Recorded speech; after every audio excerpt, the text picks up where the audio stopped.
आता माननीय मुख्यमंत्री महोदयांनी सांगितलं की वारंवार तिची ड्युटी लावल्या जात होती ज्या आरोपीला फिट अनफिट दाखवण्यासाठी आणि तिच्यावर दबाव टाकला जात होता अशा प्रकारची माहिती अनेक वेळा पुढे आलेली आहे की तिच्यावर दबाव टाकून तिला त्या पद्धतीनं अनफिट दाखवण्यासाठी प्रेशर टाकणारी सुद्धा काही महाभाग आहेत.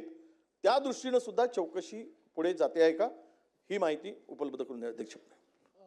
माननीय अध्यक्ष महोदय, डिजिटल आणि फॉरेन्सिक एव्हिडन्स हा सगळा त्या ठिकाणी आहे. पूर्ण व्हॉट्सॲपच्या चॅट्स त्याचा ट्रेल हा सगळा प्राप्त झालेला आहे.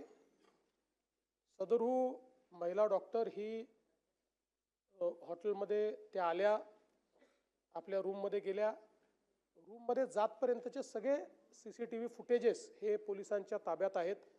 त्यामुळे तिथे कोण आलाय कोण गेलाय या संदर्भातली माहिती आहे.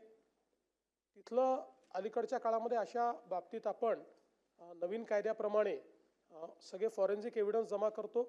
तशा पद्धतीचे सगळे फॉरेन्सिक एव्हिडन्सेस हे जमा केलेले आहेत आणि त्याचंही ॲनालिसिस जसं मी सांगितलं की काही गोष्टींचा ॲनालिसिस ऑलरेडी झालेला आहे, तो आलेला आहे. काही गोष्टींचा ॲनालिसिस होतो आहे.